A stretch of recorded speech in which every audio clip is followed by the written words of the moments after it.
पेट पाई किए क्यों उपाय रे अर्थ रोजगार करुछि। आज दुनिया रे मुठे दाना पाई मनुष्यटीए अनेक प्रथा आपणई थाए। खाली सेतिकी नुहे, आम राज्य ओडिशा रे बेकारी समस्या एते मात्रा वृद्धि पाई जे आम ओडिया माने निज परिवार लोकंक तुंडरे दाना देबा पाई दादन खटिबाकू जाउछन्ती। आ बाहर राज्य रे काम करी अर्थ रोजगार करुछन्ती। आ सेही पैसा रे चिंता करुछन्ती निज परिवारर प्रतिपोषण करबाकू। आउ थरे भाबिले दर्शक बंधु, जदि ସେହି श्रमिक जनक रोग शଯ୍याରେ पड़िजाए ताहले ता परिवार दुख केते असह्य होइतिबो। एभଳି ଏକ ଦୁଃଖଦାୟକ ସ୍ଥିତି ଦେଖିବାକୁ ମିଳିଛି କାକଟପୁର ବ୍ଲକ ଜଳସରପଡ଼ା ପଞ୍ଚାୟତ ତରତ ଗ୍ରାମରେ।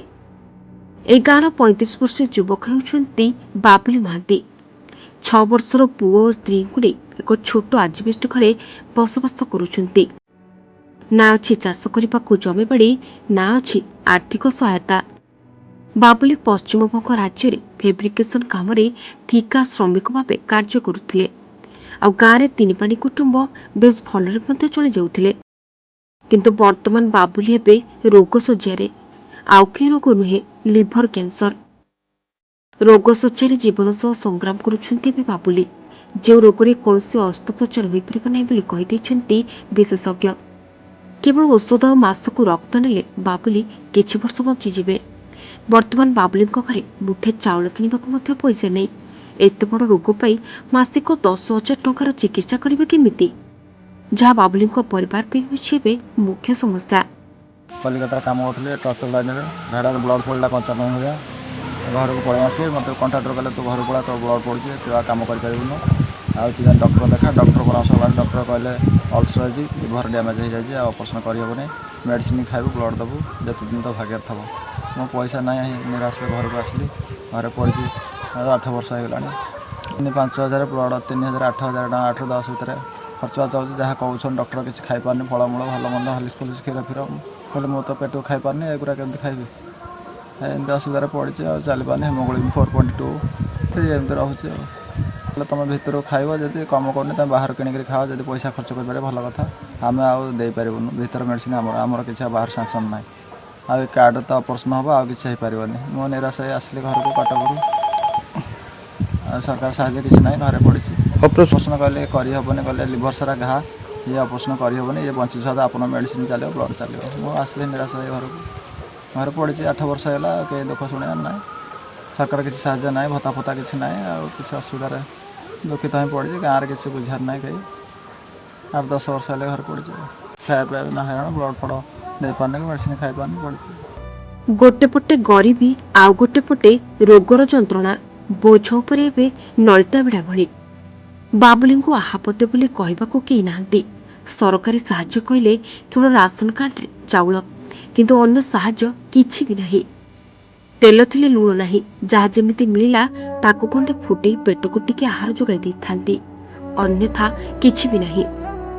मेडिसिन पत्र टिके खाई पाना दी पैसा जबर धीरे ब्लड नाही किछि नाही ए जो असुविधा में बहुत चल सर कनु किछि साहाय्य पैसा देले मो स्वामी की नहीं मु भलो करबी मेडिकल डॉक्टर से रोग है डॉक्टर कहते सी ऑपरेशन करहबनी पेट सारा हो जाए जहाँ ब्लड देवे मेडिसिन खाइले रही किसी दिन बंची जी आगे मोर उपाय ना हेमोग्लोबिन देह मोर 4 अच्छी।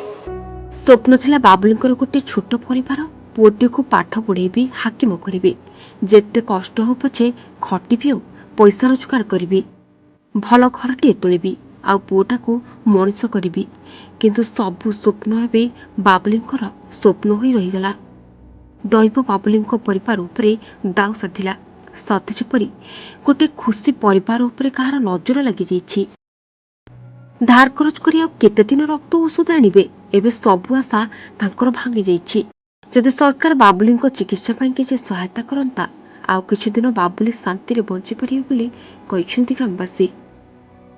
ये बाबुली पिलाटी यंग युवक से कलिकता जाइकरी कौन काम दाम करुला आज की 10-11 वर्ष पर आम जाना को पाइलु जे तार रक्त झाड़ा हो फेरी आसला आसला पर कटक फटक विभिन्न जगह को गला एवं डाक्तर परामर्श कला शेष रोग निरूपण है तार मलद्वार भितर गोटे कैंसर अवस्था को आसीगला जहाँ से ऑपरेशन करने संभव नुह ଏବଂ ମେଡ଼ିସିନ ଦ୍ୱାରା ବଞ୍ଚିବ।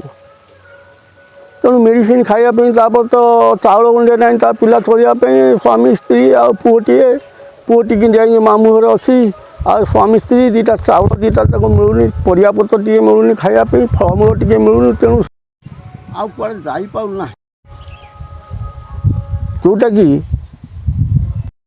କରିବି ଓଡ଼ିଶା ସରକାରଙ୍କୁ, ଜିଲ୍ଲା ଏବଂ ଗଣ୍ୟମାନ୍ୟ ବ୍ୟକ୍ତି ମାନେ ଯଦି ଟିକେ ହାତ ପକାଇବେ, ଯଥାସମ୍ଭବ ସାହାଯ୍ୟ କରିବେ, ସେ ପିଲାଟିର ସଂସାରରେ ଟିକେ ହସ ଫୁଟୁଥିବ।